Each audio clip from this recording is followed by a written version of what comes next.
Hello and welcome back to the Loyal Sun Show. That's at the Loyal Suns on Twitter, Instagram, TikTok, and YouTube. Any social outlet where you need to log on and vent frustrations, you can find us there. Follow us there and follow us here for Pitt sports content you might want to miss, but sometimes you just got to take your medicine. The Loyal Sun Show, a place for Pitt athletics fixes. Brought to you by Section 5. Brought to you by Section 5. If you hate football, this is the place for you. I don't know if you guys could tell by my tone, but I am big sad. We could have said a lot of things for the hate of the week. So we just said, we just hate football because it can go a lot of different directions here. It does this to us. I just sat through what happened Saturday night and Sunday at 1 o'clock. But this isn't a Steelers pod, so we're not going to get into any of that. There's enough to vent about with what happened on Saturday. So, yeah, this was a brutal football weekend. And it's weekends like this that makes you rethink, like, why is this our hobby? Why don't we do something that, like, you're pretty much guaranteed a good, successful outcome when you do it? I thought about that all day. I've spent the last 8 months looking forward to this and only this part of my life, and like proposing, but this part of my life. And it has just made me like most miserable dude alive for 48 hours. Like, I'm sure I was a bastard at work today. Just top to bottom, worst quality of life the last 72 hours because of two teams I do not play for. And I waited all year for it to feel like this. Well, let's just get into it. Pitt, Cincinnati. We can't delay much longer. We've delayed 2 nights now. Finally pulling ourselves off the mat to get behind the mics on Monday night here. And fellas, we're a little over 48 hours removed from the ball being kicked off on Saturday night. Do you feel any better? Marginally, but still not good. Far from good. Not even a little bit. I don't know where we can start. Pick up punched in the mouth to start the game. Go 3 and out. Let Cincinnati rip off the easiest 4-play touchdown drive you'll ever see against a Pitt defense. But I think we have to start in one place and one place only, and it's quarterback 1, Phil Dracovic, 10 for 32, 3 touchdown passes, a little deceiving there, and just about one of the most demoralizing performances by a single player, I think, for a guy that we were hoping would be a substantial improvement to last year's quarterback. And that would be the difference between last year's team and this year's team. We watched probably one of the worst passing performances by a Pitt quarterback in, a decade. I don't even know who else to compare it to. I think Slovis against Louisville was worse because of the turnovers. Phil somehow managed to not turn the ball over, which is kind of surprising. Except when he did. That fumble through the air. There are a lot of bad passes that just happened to not land in the defender's hands. So, or be near anyone. Yeah, it was so bad it was good. It was so bad it wasn't bad. I'll give Cignetti. Pause. This might shock you, but ready? I'm going to give Frank Cignetti and Phil Dracovic some credit right here. They said we were going to throw the ball downfield more. We did. Wasn't completed, but we did. Downfield and into the bleachers. That was a joke. Okay. We threw the ball downfield more, but it was far, short, left, right. It was bad. I think that was the worst quarterback performance I've ever seen. Yes, there were times when guys threw picks, and obviously a pick is worse than an incompletion. Like, I'm not dumb, But just in terms of every time this quarterback dropped back to throw a pass, he either ate a bad sack, and offensive line, you'll get yours in a minute. He either ate a bad sack or, he wasn't coming within miles of guys. 10 for 32, and I think those 22 incompletions might have been a total of 200 yards from the nearest receiver. Can we say this is the worst game by a quarterback who has ever thrown 3 touchdowns and no interceptions? Yeah. Yes, by definitively miles. That is a hilarious part to all this, right? Like, he dropped back 32 times, and every pass he threw was either in the first row of seats or like directly on a dime into Konate Mumfield's hands in the corner of an end zone. It defies logic, but obviously not something that is reproducible or even positive. So passing game, bad. Running game, very weird. What the hell was that? Non-existent. Well, okay, I don't want to move past Phil yet. I know where we're going, Squid, but I can't get that. We're not done with this yet. So we have a quarterback who all we've heard about in training camp, second straight year, all we've heard about is how good he's looked, how accurate he's been, how he's got a big arm. Apparently on the broadcast on Saturday night on the CW, first ever football game broadcast on the CW. They may never broadcast another one after that.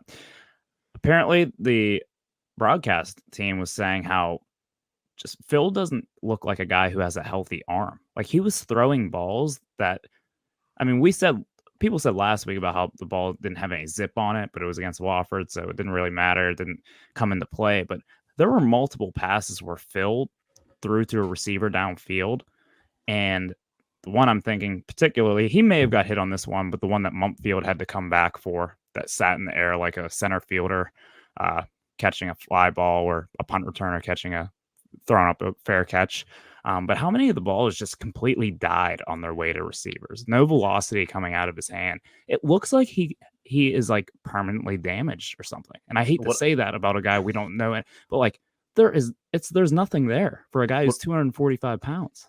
What I would like to know is, was he trying to throw a lot of back shoulder fades to Bub Means, or are those just way offline? Because there was about like 5 or 6 times where he would throw it behind the receiver, it'd land out of bounds, and he would kind of jump up and down or yell at himself after the play. And we're like, was that just a really bad pass, or was there a miscommunication? At first, we thought maybe he was throwing back shoulder fades and the receiver just wasn't on the same page. But that happened a lot, and there was not one single back shoulder fade completed. So I'm leaning towards those were just way offline. And he looked like he did not practice with any receivers for a snap. God, it would have been a real shame if he had gotten the opportunity to practice maybe against like an FCS team that was overmatched to get some confidence up instead of handing it off to his third string running back 24 times and then not attempting a downfield pass beyond the second quarter. Would have hate for him to have had that opportunity, but okay, counterpoint. I knew you were going there. Do you think him throwing a few more downfield passes against Wofford would have made him any less shitty against Cincinnati? I'm so glad that you decided to proceed further with my joke. I am certain we don't get our dicks kicked off in the first quarter and a half of that game if they put any semblance of effort into getting the ball rolling week 1. I mean, maybe it doesn't. We'll look better maybe it next doesn't week? make a difference, but the number of people who like jammed down my throat because I was upset we didn't show the playbook against Wofford because you're dumb, shut up, stop crying. This is just what Narduzzi does. Yeah. And then we played a decent opponent, and our defensive line clearly looked unprepared, and our quarterback looked like he has never attempted to pass a ball to our D-line looked good last week. I said offensive line, unless I said defensive line. Whatever. Okay. Our offensive line looked like shit this week. Correct. Same team. I Do you think we'll look better next week because we opened the playbook this week? Well, we I might guess we just can't suck. look worse. So, like by default, you'll probably be right. So We might just suck. that was what I was getting at. I think we Okay. might just have like a pretty terrible passing attack, and But- no matter what happened week 1, we would have still been looking at like a shit sandwich performance from Phil. But I still think that in a game where you lose by 6, but you started off down by 21. 10-0, and then it got to 20-7, and then Yeah. So yes, I do think that you're more likely to win a game that you had to pull off some last minute heroics in if you were like prepared in the first 10 minutes. I mean, that was just a team that got punched in the mouth that came out hands behind their back, jaw extended. They weren't ready at the beginning of that game, and maybe it doesn't matter, and maybe I'm being dumb and petty because I got shat on so hard last week, but it couldn't have hurt to have actually tried week 1. yeah, Maybe he was hiding how bad Phil was. Sorry, I was gonna say I'll give that to you, David. Did you want to move on to the run game, Squid? Yes. Can we just talk about Rodney Hammond, a guy What who did he do? we thought was going to be the bell cow of this backfield, a potential all ACC running back. It's not like we just heard preseason hype about Rodney Hammond. We've seen Rodney Hammond be really good in real games, and they gave him 6 touches on Saturday. Now, I understand they went down early and they were kind of playing catch up, but each of the running backs between Sebo, Daniel Carter, and Rodney Hammond got 6 carries. Rodney was actually the least productive yardage-wise, 6 carries for 21 yards. I think Sebo had 6 for 38, but 38 of those came on 1 carry. I mean, I get it. You're down, so you have to throw the ball a little bit, but I don't think you completely abandon the run game. And it doesn't make any sense that a guy like Rodney, who we've seen and is a proven commodity and is a proven talent, just has barely been involved whatsoever. All right, so we're done with Phil. Now we're on to Cincinnati, right? I think Cincinnati was very flustered after going down early. For some reason, we came out trying to pass a lot, and then we got down early, and it's like, well, shoot, now what? There was really no rhyme or reason to the offense. There are a lot of times where we were in very obvious passing downs. Cincinnati just brought 6, and Phil could not get the ball out in time and was blasted. So we were fighting an uphill battle with like a not great offensive coordinator. I'll just leave that there. Well, Cincinnati and the rest of the coaching staff, I don't know who makes the decisions. I know in the past we've heard maybe Andre Powell decides what running backs in the game at certain times. So maybe Rodney Hammond's on his shit list, or maybe Rodney's a little dinged up. But we haven't heard anything about that. But if it's got to be that, right? If he's playing, he's playing. But I could be completely wrong. I could be off base. Whatever. I don't know. Apparently, our starting quarterback has a dislocated shoulder, fully detached arm. I don't know. I hope. Yeah. So Rodney doesn't play, and then on Cincinnati's play calling. I mean, the second drive of the game, I think my least favorite sequence was when they come up, they run halfback dive, hurry up to the line, and run the exact same play again. And what do you know? We have 3rd and 8. It's like you said, so it's almost like he was flustered. There's no rhyme or reason to what they're doing.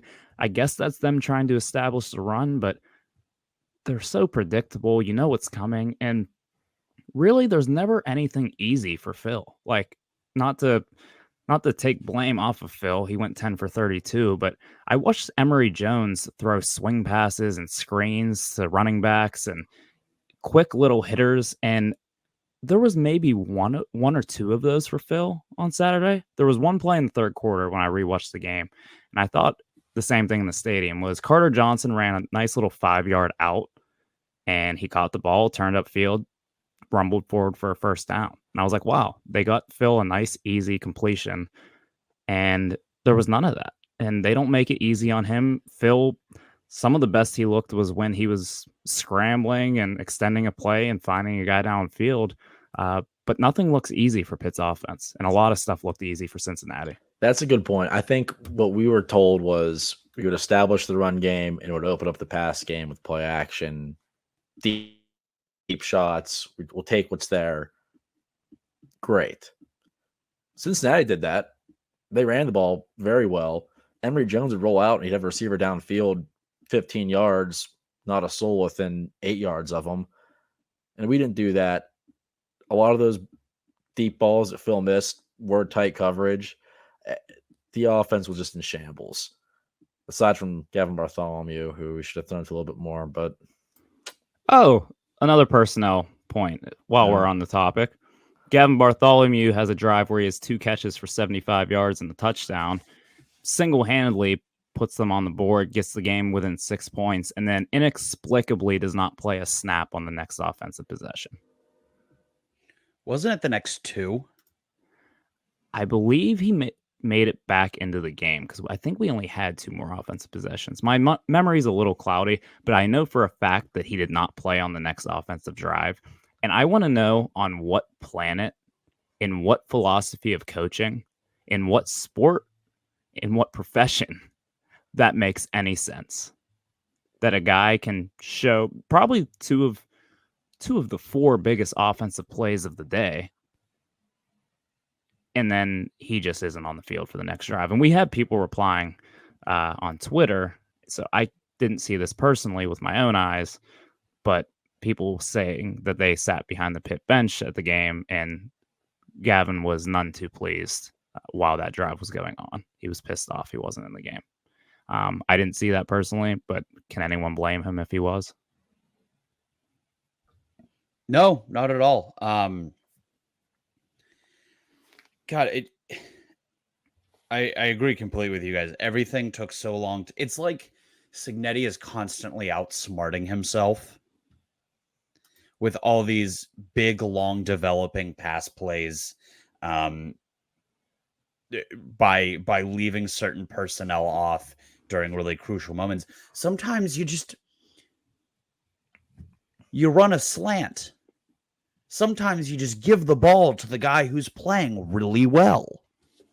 How many times did Cincinnati throw it to a tight end out of the backfield and he would just catch it 1 or 2 yards behind the line of scrimmage and pick up 4 or 5 for a first down, or in some cases break a tackle and go for 10? We were playing checkers. Rewatch the game and watch how many easy plays Cincinnati is just out. They just have a playmaker in the open field, and one of our safeties is in a position to make a play one-on-one. Doesn't make the play because it's very hard to make a play in the open field. But how many of those plays happen for Pitt? I mean, how many times did we see a Pitt guy running free? Bart was running free on that 60-yard catch or whatever it ended up being. Yeah, man, Pitt got outcoached. I think we can say that. Outplayed and outcoached, outclassed. By a coach that I don't think is particularly good at being a coach. But has Narduzzi's number. Apparently. He might be the new Larry Fedora to Narduzzi. How dare you? Yet we somehow had a chance to win down the stretch. Yeah, we did not look great during that comeback, but we came back mostly because of our defense standing tall after a bad start too. But ball Cincinnati hands. Cincinnati ran for 216 yards. Just want to throw that out there. Narduzzi defense that's prided itself on making teams one-dimensional, not allowing them to run the ball. Got absolutely torched on the ground. I will say, and we've all taken turns carrying water for various people on the staff and on the team, I will say there's clearly a common thread where Pat Narduzzi defenses look like chickens with their heads cut off for the first couple games of a season and then put it together. It's obviously a very complicated system with a lot of nuance to it. And especially when you have as much turnover as we have this year, it's going to take some time. Having said that, make a play. Yeah. And be a Division I athlete. Yeah. And to build off of that, I mean, they kind of just figured it out in the second half. Yeah. they looked good. Offense couldn't make enough plays to make it really matter, but they did kind of figure out in the second half. And I do think, I mean, are we in the spin zone session of this pod yet, or do we have I some more? still have some anger to get out. Okay, but keep going. I didn't have like a follow up thing prepared. Just that's fine. Whatever you. I mean, I'm sure that you have no shortage of things to be upset about. It was terrible. Yeah, I've started to look at this on a macro level, and I think that's what Pitt fans always do. Because anytime we lose, it's an indictment on Narduzzi or Cignetti. I've now made peace with the fact that Cignetti was a bad hire, and this should probably be his final year as the offensive coordinator at Pitt. But the one thing that has really gotten me is it was such a no-brainer to let him go into the portal and get his guy. When he did it, I don't think any of us were really sold on Jurkovec. And I think a lot of that hype that you talked about in camp, Dylan, was we told ourselves that was what we were hearing. I mean, we saw the videos where he was throwing ducks. It's not like he hurt his shoulder, this game. Like that's how he throws the football. But it made sense. Cignetti didn't have a guy who knew his offense at all last season, and he looked terrible. Narduzzi gave him another chance with arguably the quarterback in this world that knows his offense best. But now that we have seen that product, both the game plan and the quarterback, all I can think is you let that guy go out and pick whatever quarterback he wanted after what he did last year as an offensive play caller, as a strategist. You are going to trust him with the future of your program. It is funny, though. We heard how many former players come out and say, oh, yeah, Cignetti, he's great with players. He knows who his playmakers are. He knows how to get on the ball. And then today, Devin Street comes out and was like, yeah, I thought he sucked as a coordinator, basically, in an Instagram comment. So maybe some players who like him are a little bit more outspoken than the ones who did not think he was as good. Yeah, it's almost like the guys who got force-fed the ball in his offense think really fondly of him. Yeah, that was a big thing, too. He force feeds his playmakers the ball, and then Rodney Hammond and Gavin Bartholomew combined for 9 touches on Saturday. Weird. Really Maybe weird. he thought Bob Means was John Baldwin and kept throwing him jump balls. He had 11 targets. How many catches again? Let me check. Same as his number? Oh, new number? Yeah. Okay. Yeah, the new number he wears. I couldn't believe that stat when I saw it. Yeah. Hey, drew a few PIs, though. All right, do you guys want to guess what the NFL record for most targets without a catch is? 11. 13. 10. 10. It has happened twice. Bub Means would have the record for most targets without a catch in an NFL game. And honestly, I don't think I'm blaming him for it. I was going to say, I didn't look at all 11 of those incomplete passes. I would be sick if I did. If somebody wants to make a montage of them, go for it. I know for a fact there were a couple where he had a step on a guy and it was underthrown, and he had to do the thing where he reaches back like over the defender and it hits the defender and his numbers. Yeah. Maybe there's a couple he could have snagged. Be a playmaker. You're 6'3", whatever. There was maybe try again next week. I don't know what to do with that. I don't know if you just scrap it or at least half of them were not even in the vicinity of being a catchable ball. So yeah, David, to your point of letting Cignetti go and get his guy in the portal, I think this offense looks exactly how it did last year, only without an All-American running back. Yeah. Dude, the more you think about it, just the worse it looks in hindsight, because we were willing to give Phil a chance, but like you look at his old tape and his old numbers, and it's like that's the guy. Kinda, yeah. He was okay in 2020. At least with Slovis, we were like, he threw for like 30 touchdowns as a freshman. Phil was like, oh yeah, in 2020 he had like 17 touchdowns and 5 picks in a shortened season. I will say though, as opposed to most of our losses last year, specifically like the Georgia Tech loss, also the Louisville loss, this one comes with a lot less woe is the state of our program, I think, than in the past. And there is one reason for that.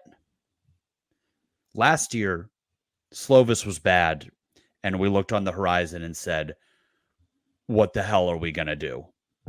I think everybody in this city that rocks the royal and gold has a pretty sunny disposition when it comes to the future of the quarterback position, and that is because of one Hobb. And that brings me to my next question.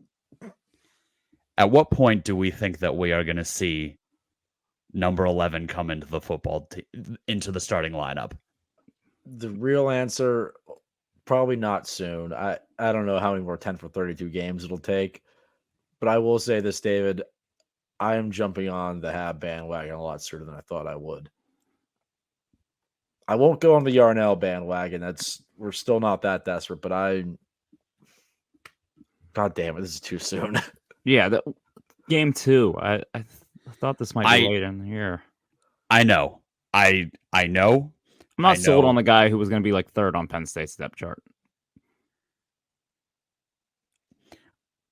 I think Cherkovic's performance on Saturday was disqualifyingly bad. I am not like I'm a stick with your guy. I don't think you can watch what happened and keep trotting him out. I think he should have a short leash in Morgantown. Okay, can I give you this hypothetical? If Phil goes 6 for 16 in the first half against West Virginia and we're down 6-14, are you yanking him? He has an interception too. Squid buddy, I don't know. How bad is he missing the throws as bad as he did last week? Yeah, there's no drops. Are the balls spiraling end over end in the air? There are a lot of not near misses. How many 12-yard sacks did he look slow as hell on? 3.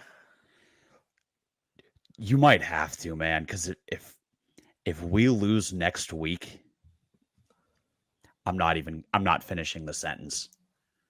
It is a tough can of worms to open up because what if you take Phil out and then doesn't look good? Then what do? You have. I think there's no turning back at that point. You have a terrible QB room. Oh, you just put in get the desperation. You got to try something different. But at least if Veer performs poorly, you can keep him in a couple games and sell yourself on he's going to learn and come in next year and be really good. There is no about this already. Yeah, enough. It's not going to happen yet. Phil's going to watch the film. He's going to come back next week and look better. Or they're just going to Wow. Or they just give Rodney Hammond like 47 carries. I'll let Dion Lewis, Shady McCoy. I think that's exactly what they should do. Any spin zones here? Do we have any spin zones? It sounded like you had a couple to start with. I've taken up enough of people's time doing the whole hair on fire thing. Phil can't play that bad again. We almost won, and Phil had an abysmal game. Unless he does. And in that case, if it's similar to last week, I think they will move on. But he won't play that bad again because he can't. A couple other slight bright spots. Let's end a little positive. I thought Dejan Reynolds, Kanade Mumpfield, and Gavin Bartholomew all flashed that they can make plays. I did not have any faith in Reynolds, and he had 2 very tough catches. So almost 3. nice. Almost 3. Mhm. He ended up dropping the one late. It would have been a very tough play. He hit the ground, the ball got ripped out. But the 2 catches he had were big, like combat catches. So I was very pleased by that. Mumpfield finally showing what we thought he was when he got here. Let's give him some short routes, get him the ball, 2-step drop, bang. He is a receiver specifically designed for the kind of passing plays that Cignetti is not calling. Everyone's complaining, including myself 10 minutes ago, about like the long developing routes. He would be perfect for just like slants, hitches, small stuff. Great hands, great route runner. Use him. Yeah. Let's Throw at the Bart. That's obvious. Well, I will say I like Narduzzi's response when they asked him, how do you get the ball to your playmaker, a guy who's such a playmaker, dynamic talent like Gavin Bartholomew. And Narduzzi's answer was very straightforward. He said, throw it to him. Throw it to him more. So I don't know if that was a little wink, wink. Hey, Frank, let's get the ball to Gavin a little more than we have been. Or if that was just Narduzzi being short and fed up with the media's questions. Could have been either. Probably both. Probably a little bit of both, if we're being honest. Probably both. Anything else? Anything else to get off our chests? I think I've done all I can. This was therapeutic to a degree. I needed to get some of this off my chest. I'm still so sad. It sucks because it's Brawl week and we should be juiced up to go down there and play our rivals and be back in Morgantown. It'll be my first game at West Virginia as a fan. I never went to any as a kid, so should be a little more excited than we are. So I'm hoping we shake this off come Wednesday, Thursday, ramped up, ready to go. How about this, boys? We go down to Morgantown. We get a dub. We get a big dub. This time next week, we're all juiced up talking about taking down Drake May, 8 p.m. Acrisure Stadium. Let's get one of those. We need one. We need a win in our lives. It's because we haven't been begging for victory enough. I think we right. got cozy after the ACC championship. I think you're right. Please beat West Virginia. Please. Please. I can't leave Morgantown a loser. I can't. Please. Please beat those Hoopies. Well, programming note, we're going to have another episode. It's going to be more backyard brawl preview than Cincinnati bitching. Well, let's just say it right here. We are done bitching about Cincinnati. All right. Well, I just have 5 more things. Write them down on a piece of paper. And Tweet burn them. Tweet it out. Stress tweet. I was doing a whole lot of that on Saturday. So. Oh, yeah. Well, fellas, we needed this. We need to get this off our chest. And we can't hide from these experiences. We can't only talk about the good. We know that. So I'm proud of you boys. I'm proud you made it through. As always, hail, loyal sons of Pittsburgh. Please win. Are you or someone you know looking for work in a recession-proof industry?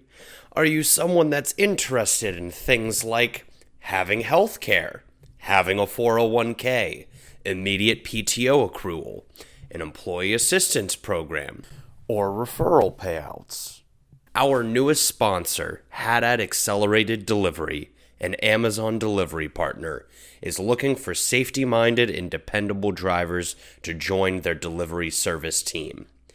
Be a part of a company that will encourage self-ownership and award bonuses based on exceptional safety and delivery efforts. This is the ideal gig for individuals seeking full-time work or students interested in making some pretty good money during breaks. If you or someone you know is safety-focused, hardworking, organized, efficient, and team-oriented, text HADD to 464-646 to apply. I understand that is an impossible string of letters and numbers, so here it is again. That's HADD to 464-646. For a job that's the total package, get it? Because, it's deliveries. Haddad Accelerated Delivery is the place for you.